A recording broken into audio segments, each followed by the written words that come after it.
A paz do Senhor, juventude!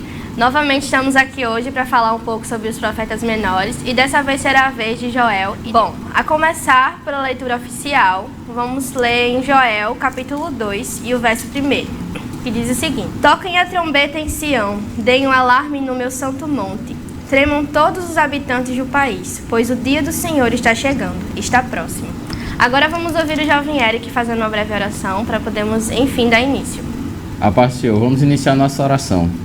Senhor, nosso eterno Pai, Senhor, muito obrigado, Senhor, por esta noite. Nós estamos aqui, Senhor, reunidos, Senhor, para aprender cada vez mais a Tua palavra. Sim, Pai, vai nos abençoando, nos dando graça, Senhor, para que nós possamos aprender cada vez mais sobre esses profetas menores. Sim, Pai, em especial nesta noite sobre o profeta Joel e o profeta Obadias. Sim, Pai, vai nos abençoando, Senhor, em nome de Jesus. Amém.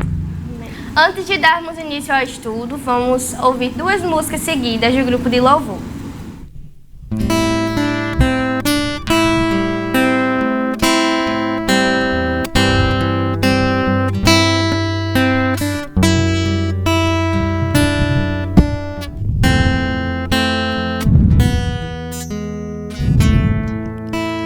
Eu navegarei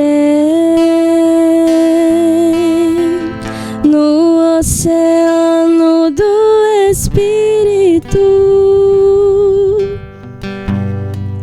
e ali adorarei ao Deus do meu amor.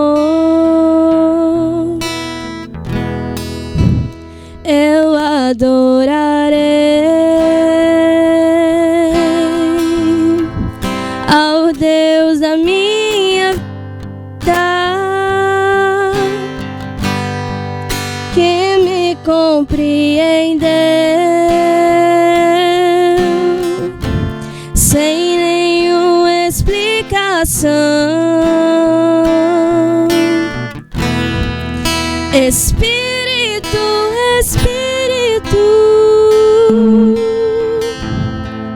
que desce como fogo, vem como em Pentecoste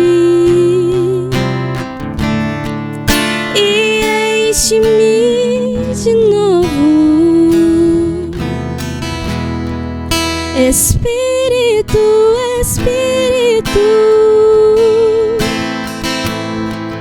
que desce como fogo, vem como em Pentecoste e enche-me de novo.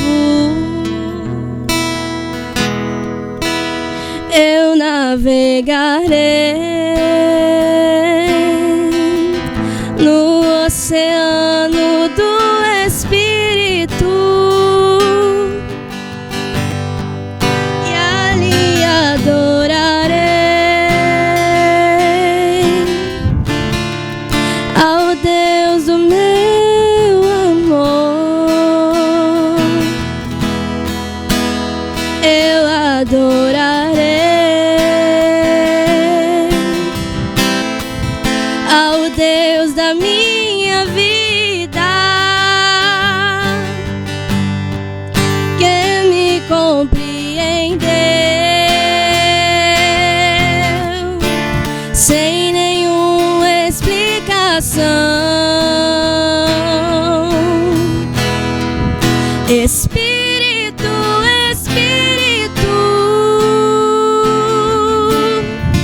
que desce como fogo, vem como em Pentecoste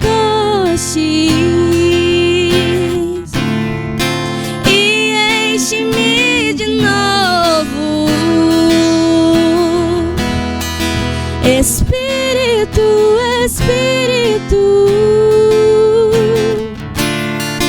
que desce como fogo,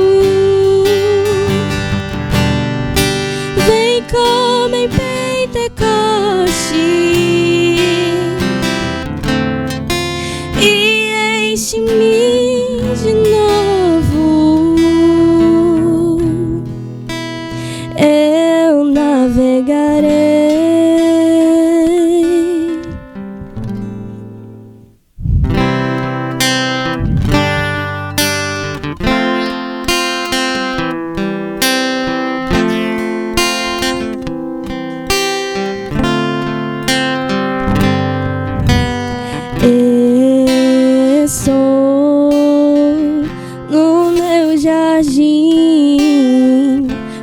tranquei a porta, abri meu coração, reguei minhas raízes com minhas lágrimas, gotas de adoração. Senhor, não quero que os meus olhos percam o brilho do primeiro amor por ti. Não quero que em mim se perca o desejo de te adorar. Vem, Senhor, e me resgata todos os dias só pra te adorar. Quero ser teu bom perfume, primeira essência, jardim particular.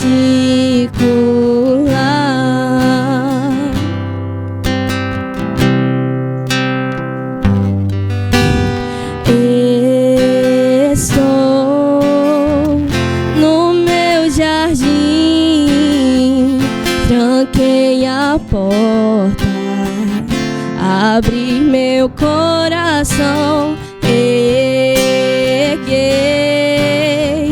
minhas raízes com minhas lágrimas, gotas de adoração. Senhor, não quero que os meus olhos percam o brilho do primeiro amor por ti. Não quero que em mim se perca o desejo de te adorar. Vem, Senhor, e me resgata todos os dias só pra te adorar. Quero ser teu bom perfume, primeira essência, jardim particular. Eu te adoro, te adoro. Vem sobre mim, Senhor. Vem sobre mim, Senhor. Vem sobre mim, Senhor. Eu te adoro. Te adoro. Vem, Senhor, e me resgata todos os dias só pra te adorar.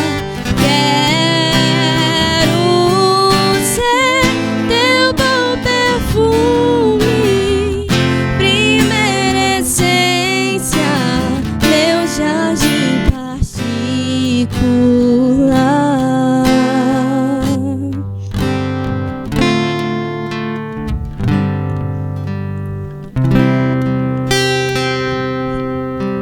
Depois de ouvirmos esses dois belos hinos, vamos agora para a parte introdutória, que se encontra no primeiro capítulo do livro de Joel. Nós sabemos até então que o livro de Joel vai falar basicamente acerca desse profeta, que é considerado o primeiro quando se trata de profetas menores. Eric, o que você poderia me introduzir acerca desse capítulo? Em primeiro lugar, nós vemos que o profeta Joel é um profeta bem difícil assim para se tratar de datas, de contexto, porque há pouquíssimas informações sobre a vida dele. Primeiro, a única informação nesse texto é no versículo 1, que começa assim: Palavra do Senhor que foi dirigida a Joel, filho de Petuel. Então, a única referência de Joel que temos na Bíblia, a informação para tratar, é filho de Petuel. Os estudiosos eles especulam que a data deste livro, com base nos estudos, que o livro foi escrito no ano 835. E neste ano 835, um ano de grande instabilidade na nação de Israel. Mas por que havia essa instabilidade? Porque a rainha Atália ela tinha tomado o poder depois da morte de seu filho Acasias, e então ela matou todos os descendentes da família real, deixando somente Josias, que estava no templo. Ela não tinha conhecimento de Josias, e por causa disso, depois de toda essa matança, aconteceu uma instabilidade na nação, instabilidade política. E então o sumo sacerdote da cidade consagrou Josias, que era o descendente real, para ser rei da cidade, com apenas 8 anos. E nós vemos que essa instabilidade foi que o Senhor, através do profeta Joel, ele entregou essa mensagem para o povo, essa mensagem de grande importância. E que agora eu quero passar uma pergunta para Isaac. Qual o propósito desse livro de Joel? Por que ele tem tanta importância? Quais são os princípios? Bem, eu poderia dizer que seria uma convocação ao arrependimento e, por consequência, teria, no caso, a resposta de suas orações. Estaria correto? Sim, de maneira muito clara, nós vemos isso no capítulo 1, do 1 e 2, do 2 até o versículo 17, nós vemos essa convocação para o arrependimento de maneira muito clara. E logo em seguida nós vemos essa resposta da oração, do versículo do 2 e 18 até o capítulo 3, nós vemos sempre também nos profetas menores essa questão: o Senhor anuncia o julgamento, mas ele também anuncia essa restauração. Anuncia a impiedade, que ela vai ser acabada, e como você pode solucionar esse problema. E então, nesse texto, ele mostra de maneira muito clara a gravidade da situação de Israel. Mas por que essa situação estava tão grave? Depois de ver todo esse contexto histórico, nós já podemos entender um pouco desses problemas da cidade. E então ele já começa assim, eu vou ler o versículo 2, Joel 1 e 2. Ouvi isto, vós, anciãos, e escutai, todos os moradores da terra. Aconteceu isso em vossos dias, ou também nos dias de vossos pais? Mas por que Joel, ele começa o seu livro fazendo essa citação? Aconteceu isso no seu tempo, nos seus antepassados, você conhecia isso? Por que ele começou com essa interrogação? Porque o que ele irá anunciar em seguida é um fato tão inusitado, tão incomum, que é o caso desse enxame de gafanhotos, que ele já começa fazendo a retrospectiva. Isso já aconteceu para mostrar que a situação vai ser tão grave que nunca aconteceu isso antes. Preste atenção no que vai acontecer. E ele vai anunciar que isso é um fato tão inusitado que os anciãos da cidade devem contar aos filhos, e os filhos devem contar aos seus netos. E então, continuando, nós vemos aqui no versículo 4, que diz assim: o que ficou da lagarta, o comeu o gafanhoto. E o que ficou do gafanhoto, o comeu a locusta. E o que ficou da locusta, o comeu o pulgão. E isso é um texto assim bem difícil quando nós lemos ele, porque o profeta está dando tantos detalhes assim, e o que eles representam. E nós vemos, se nós formos estudar um pouco mais, nós vemos que isso são as etapas da vida de um gafanhoto. Que ele começa sendo uma lagarta, depois ele passa para o gafanhoto, depois ele evolui mais um pouquinho e vira uma locusta, e depois, para finalizar sua vida, seu período de vida, ele vira o pulgão. Mas por que o profeta ele está usando todos esses exemplos? Porque no período de lagarta, o gafanhoto, nesse período de lagarta, ele só come as folhas, ele só vai cortando as folhas. E no período em seguida, que é o período do gafanhoto migrador, em outra versão, que diz assim, gafanhoto migrador, ele chega e ele vai quebrando e carregando as folhas e os galhos. E então, para concluir o capítulo 1, eu vou ler aqui o versículo 13, que ele já começa para a sua primeira convocação para o arrependimento. E ele começa essa convocação convocando os sacerdotes, que é o versículo 13, que diz assim: Cingi-vos e lamentai, sacerdotes, gemei, ministros do altar, entrai e passai vestidos de panos de sacos durante a noite, ministros do meu Deus, porque a oferta de manjares e a libação cortadas foram da casa de vosso Deus. E então ele começa citando: acordem, sacerdotes. Ele está mandando os sacerdotes acordarem para essa situação, que eles têm que começar a jejuar, mudar as suas atitudes, têm que perceber isso, se vestir de panos de saco, vestir uma roupa de humilhação, que eles têm que ter mudança. E então ele vai pula para o verso 14. Santificai um jejum, apregoai um dia de proibição, congregai os anciãos e todos os moradores dessa terra na casa do Senhor, vosso Deus, e clamai ao Senhor. Quer dizer, depois dos sacerdotes, ele vai fazer um chamado para quem? Para os anciãos e os moradores da cidade. Então, ele já vai passar para o próximo estágio. Depois dos sacerdotes, o povo também deve ter a mudança de atitude. Não é somente os sacerdotes, mas o povo também, ele engloba toda a sociedade, desde os sacerdotes até todos os moradores da cidade, para buscar um arrependimento, para não haver esse julgamento do Senhor de maneira tão severa, para que o Senhor possa ter misericórdia deles. Para dar continuidade, vamos agora ao capítulo 2. Eric vai começar e vai até o verso 17, e Isaac vai concluir, que vai até o verso 32. E então, nesse capítulo 2, nessa primeira parte, nós vemos de maneira muito clara que ele vai falar sobre esse dia do Senhor. E Joel, ele é o primeiro profeta a falar sobre esse dia do Senhor, dos profetas menores, pela sua data, e em seguida vem Obadias. Ele vai falar de maneira muito clara nesse capítulo 2 sobre esse dia do Senhor. Ele já começa no capítulo 1. Porque o dia do Senhor vem e ele está perto. E ele vai complementar. E como será esse dia? Ele será um dia de trevas, e de tristeza, dia de nuvens e de trevas espessas, como a alva espalhada sobre os montes, povo grande e poderoso, qual desde o tempo antigo nunca houve, nem depois dele haverá pelos anos adiante, de geração em geração. Quer dizer, esse dia do Senhor é um dia de julgamento, é um dia que vai haver o julgamento do Senhor contra o povo. E esse dia do Senhor ainda não se completou ainda, esse dia do Senhor. Ele não é um dia só de julgamento para o povo.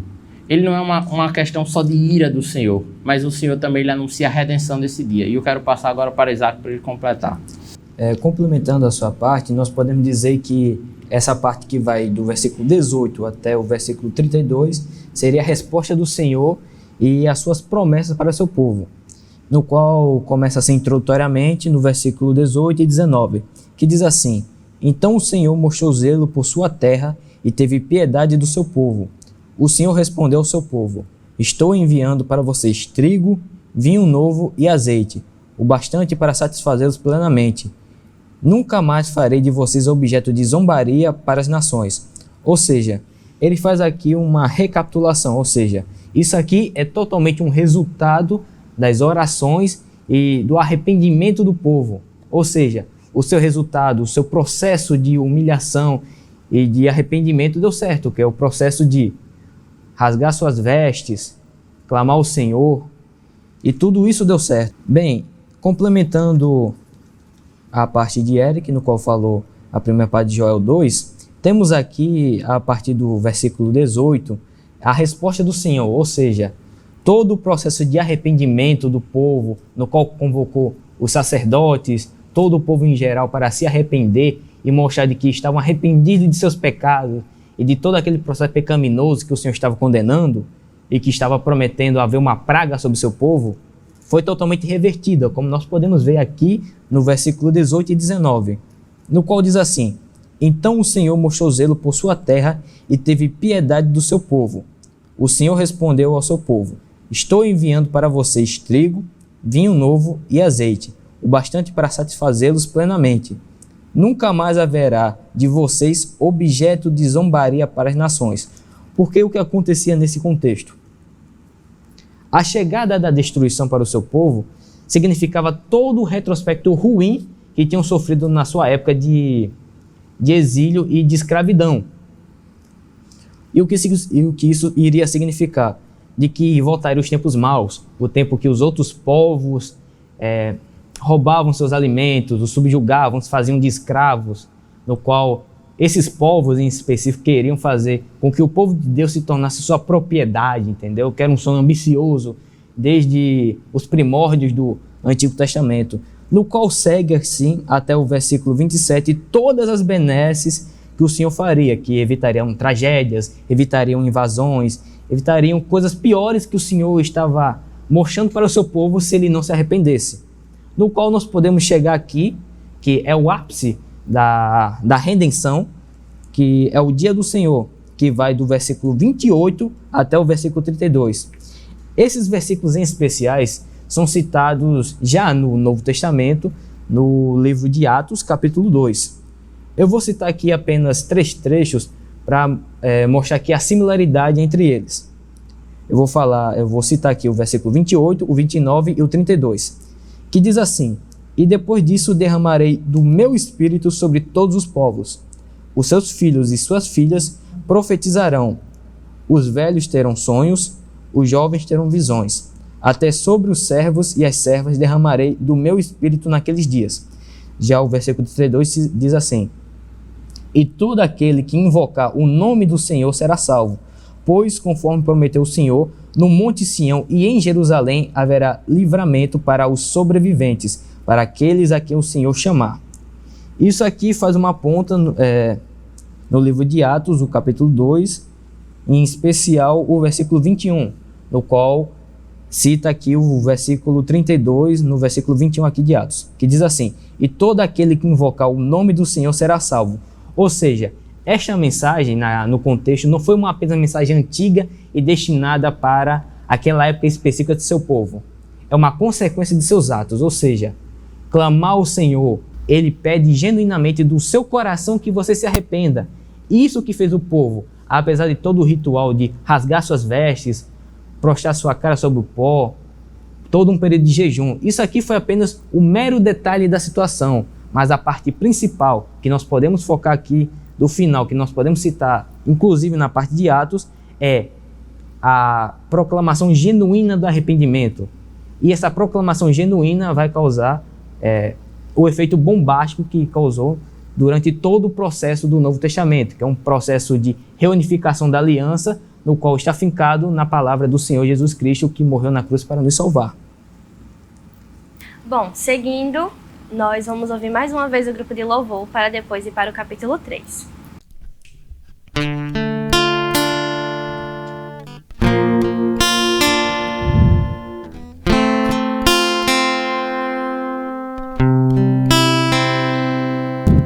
Vem o temporal, vem o dia mau, mas Deus me faz assim, pés sobre a rocha, Ele cuida bem de mim.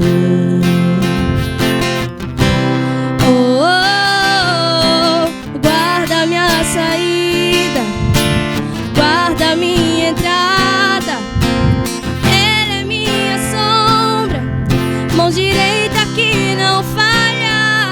Durante o dia o sol não pode me ferir, com Ele à noite eu posso até dormir. Estou olhando para os montes, meu socorro vem de Deus. Não paro de olhar para os montes, Ele não descansa, Ele é o guarda de Israel, Rei da terra e é também dono do céu.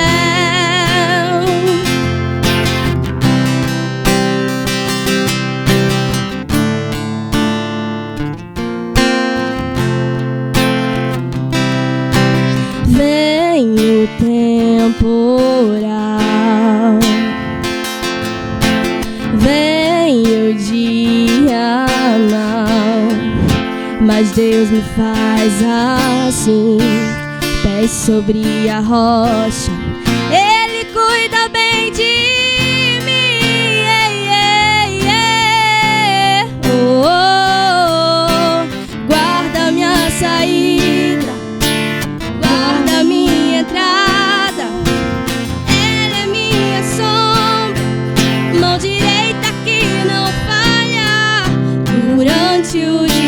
mal sol não pode me ferir. Com ele à noite eu posso até sorrir.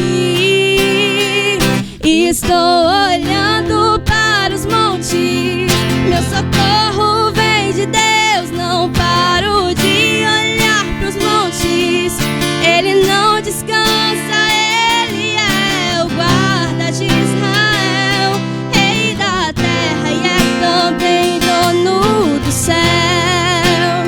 Eu confio nele, estou olhando para os montes, meu socorro vem de Deus. Não paro de olhar para os montes, ele não descansa, ele é o guarda de Israel, rei da terra e é também dono do céu. Posterior a ter ouvido mais um louvor pelo grupo, vamos agora para o capítulo 3, que vai falar basicamente do julgamento das nações e a restauração de Israel. E agora eu me volto para Isaac para concluir. Bem, o capítulo 3 de Joel, ele é basicamente uma continuidade do final do seu capítulo, no qual mostra basicamente a mesma sequência. Os frutos do seu arrependimento, o arrependimento genuíno, o arrependimento de coração, e por consequência haveria benesses para seu povo, novas promessas, uma reunificação, por assim dizer, no qual nós podemos dividir o capítulo 3 de Joel em duas partes. Do versículo 1 até o versículo 8 nós temos o julgamento das nações, que no caso seria um julgamento mais visando o passado, ou seja, outros povos que haviam praticado atrocidades ou tinham se aproveitado da fragilidade do povo de Israel seriam punidos severamente. E do versículo 9 até o 17 nós temos aqui o julgamento do mundo, mas em consequência com algo que está por vir, um julgamento do futuro, no caso. E aqui o capítulo 3 é introduzido da seguinte forma: sim, naqueles dias e naquele tempo, quando eu restaurar a sorte de Judá e de Jerusalém, reunirei todos os povos e os farei descer ao vale de Josafá. Ali julgarei por causa da minha herança Israel, o meu povo, pois o espalharão entre as nações e repartirão entre si a minha terra.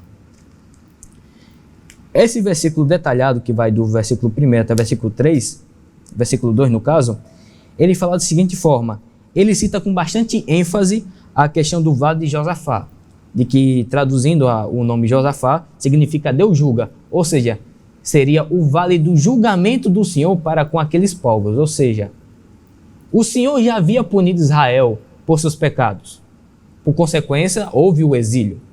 Então, o que aconteceu? Muitos povos, naquele contexto, aproveitaram da situação de Israel e foram saquear outras cidades, foram praticar abusos com os cidadãos daquela cidade. E isso, por consequência da reunificação do Senhor, irritou os, prometendo de que haveria o seu julgamento genuíno, ou seja, aquelas nações pagariam muito caro por aquilo que tinham feito. E o que o Senhor, por consequência, não tinha permitido para que eles fizessem isso. E quais seriam as acusações desses povos, ou dessas nações? Seriam deportar os israelitas e vendê-los como escravos. Deus não havia permitido a esses povos em específico de que fizessem tipo de coisa com os israelitas. Ele havia permitido isso, em especial, com o Império Babilônico de Nabucodonosor, por consequência dos pecados que o povo de Judá tinham praticado. Mas os outros povos, se aproveitando da fragilidade, foram praticar esses tais atos. E um hábito curioso de que tinham, que é relatado no versículo 3, que é o hábito de lançar sorte, que no significado antigo significava que os prisioneiros no jogo de sorte se tornariam sua propriedade absoluta, ou seja, não era o Senhor Deus que seria o seu Senhor, seria aqueles povos, seria aquela pessoa específica, que seria escolhida como o meramente desvios da sorte. E isso irritou muito o Senhor pela banalidade da condição humana no qual eles tinham impostos o povo escolhido, o povo israelita. E sendo assim, a partir dos versículos 4 e 6, ele cita quais seriam esses povos em específico, que no caso seriam os povos da Fenícia e os povos da Filista, ou seja, os fenícios e os filisteus, inimigos históricos do povo de Israel.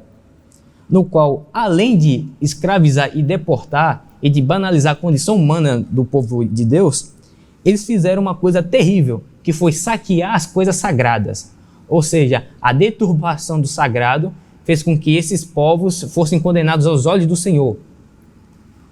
E por consequência, no versículo 8, eles teriam um fim totalmente trágico. E o que aconteceria durante o Vale do Juízo Divino? Ele pegaria os tíros, sidônios e filisteus, eles seriam, com seu fim trágico, vendidos como escravos, da mesma forma que o povo de Israel tinha sido subjugado por esses povos. E aqui ele cita no versículo 8, que diz assim: venderei os filhos e filhas de vocês ao povo de Judá, e eles o venderão à distante nação dos sabeus. Assim disse o Senhor. Ou seja, a mesma prática que esses povos, de maneira bárbara e de maneira totalmente desumana, tinha feito isso ao seu povo, o povo de Deus, o povo israelita, o Senhor proporcionaria tal situação para fazer isso com esses mesmos povos. Ou seja, o julgamento seria totalmente cumprido, segundo as suas normas e regras. Sendo assim, esse povo, ele fez com que uma lei antiga, no qual os inimigos conheciam muito bem, que no caso seria a Lex Talionis, ou a lei de Talião, no qual seria olho por olho ou dente por dente, fariam da mesma forma com esses povos que haviam subjugado seu povo. Ou seja, se eles haviam os escravizado e o subjugado ou zombado da sua condição de escravos ou de inferioridade, o Senhor iria proporcionar com que o povo de Judá e o povo de Jerusalém fizesse a mesma coisa com esses povos que não teriam permissão de fazer tais coisas ou tais atrocidades com o povo de Deus. E a segunda parte, que começa a partir do versículo 9 ao 17, seria agora o julgamento do mundo, um julgamento mais visando a proporção futura, o que o Senhor iria proporcionar ao seu povo, já que os povos inimigos ou os povos que eles estavam subjugando iriam pagar caro por isso. Ele convoca o seguinte, que o povo, de certa forma, ele teria que lutar numa linguagem totalmente agrícola, no qual é citado nos versículos 9 e 10, no qual diz o seguinte: proclamem isso entre as nações, prepare-se para a guerra, desperte os guerreiros, todos os homens de guerra aproximem-se e ataquem, forjem os seus arados, fazendo deles espadas, e de suas foices façam lanças. Diga ao fraco, sou um guerreiro, ou em outras versões, diga ao fraco, sou forte. Nesse contexto, Deus ele exalta a condição de arrependimento que o povo tinha feito, de que apesar dessa condição de inferioridade, durante o julgamento dos povos no Vale da Decisão, ou no Vale de Josafá, Deus iria exaltar o seu povo. Apesar da sua condição de fraqueza, sua condição de inferioridade, sua condição de pequenez moral diante de tais acontecimentos, Deus iria exaltar o seu povo. Então, aquele que era fraco, aquele que é visto o menor dentre as nações, seria feito uma pessoa forte, uma pessoa que iria fortalecer, pois a fortaleza maior, o refúgio da fortaleza é o Senhor Jesus Cristo. No qual, seguindo toda a narrativa, nós podemos ver que há uma restituição e a necessidade de batalhar pela sua condição, ou seja, apesar da pequenez, apesar da fraqueza, Deus iria fazer com que a nação de Israel se tornasse forte, mas não se tornasse forte sob suas próprias condições. As condições humanas seriam proporcionadas à condição de fortaleza pelo Senhor Jesus. Ou seja, é detalhado toda uma condição de restituição, ou seja, que Deus iria cuidar do seu povo e que a punição das nações pecaminosas seria feita a partir do versículo 13, no qual diz o seguinte: lancem a foice, pois a colheita está madura. Vejam, pisem com força as uvas, pois o lagar está cheio e os tonéis transbordam. Tão grande é a maldade dessas nações. Ou seja, durante o julgamento desses povos, Deus viu de que grande era a maldade, grande era a perversidade desses povos, no qual faz uma analogia de um processo das uvas, no caso, no qual eles comparam como uvas que transbordam de maldade, ou seja, eram uvas cheias, eram uvas que tão grandes eram sua maldade quanto o tamanho e sua quantidade. E prosseguindo assim, ele aplica a restituição, aplica também que a maldade e a natureza pecaminosa desses povos seriam punidas, no qual seriam pisadas. E para finalizar, ele, a partir do versículo 17 até o 21, ele faz a seguinte proposta, de que com a finalização dos inimigos do povo de Deus, desses povos em específico, agora nós podemos ter projeções futuras, ou seja, qual será o futuro desse povo, no qual nós podemos citar aqui no versículo 17 o seguinte: então vocês saberão que eu sou o Senhor, o seu Deus, e habito em Sião, o meu manto, corta aqui, esse 17. Versículo 17 diz o seguinte: então vocês saberão que eu sou o Senhor, o seu Deus, que habito em Sião, o meu santo monte. Jerusalém será santa e estrangeiros jamais a conquistarão. Ao contrário das outras versões terrenas ou físicas, Jerusalém foi conquistada diversas vezes, por diversos tipos de povos ao longo dos tempos, no caso. Porém, nesse versículo em específico, ele não fala da Jerusalém física, como muitos querem imaginar, mas sim a Jerusalém eterna, no qual seria uma Jerusalém inconquistável. Nenhum povo desta terra poderia conquistá-la, não poderia habitá-la, pois a Jerusalém celestial, o Senhor habitaria em Sião. E é um fato interessante no qual ele cita tanto no versículo 17 quanto no final do versículo 21, no qual ele diz: o Senhor habita em Sião, no qual diz o seguinte: ao longo da história do povo judeu, como sinal de reconexão, de alinhamento, o Senhor iria habitar entre o seu povo. Isso aconteceu com a tenda sagrada, e isso aconteceu também nessa mensagem simbólica com Jerusalém, no qual ele não teria em apenas uma tenda ou em algum local específico, ou no templo. Não. Nesse caso específico, ele próprio estaria sobre a cidade, a Jerusalém inconquistável, a Jerusalém celestial, a qual não vai acontecer neste exato momento, e sim posteriormente, quando houver, de certa forma, a segunda vinda de Cristo, no qual a nova Jerusalém irá restituir a aliança final, no qual toda a pecaminosidade, todo o mal, todo o sinal de perversidade será aniquilado no vale da decisão. Então, por isso que é importante, fechando aqui, que estejamos desse lado, do lado do Senhor, do lado em que o Senhor irá habitar em Sião, no qual, quando chegar o vale da decisão em nossas vidas, nós teremos que escolher: ou nós vamos ficar no lado das uvas pecaminosas e seremos pisados, ou ficaremos do lado do Senhor, do lado em que ele habitará em Sião e proclamará o seu lugar de glória e de poder. Já estamos chegando ao fim, e antes de Isaac fazer a oração final, vamos ouvir as considerações finais através de Eric. E que nós possamos ficar com essa mensagem muito clara do profeta Joel. Que nós possamos buscar esse dia do Senhor, porque sem arrependimento o julgamento virá, e ele será severo, ele será rigoroso, ele será um julgamento pesado. Mas o Senhor, ele anuncia a restauração, como nós podemos buscar essa mudança, para que esse julgamento não seja tão pesado, que nós possamos sempre buscar esse arrependimento, porque essa mudança de atitude é uma coisa muito importante. Buscar essa santificação, como ele mostra no versículo 14, no versículo: santificai. Ele manda o povo estar sempre santo, buscando jejum. Nós possamos ficar com essa palavra, que nós devemos estar sempre santos, buscando a palavra do Senhor, seguir os seus princípios, para não sofrermos esse julgamento divino.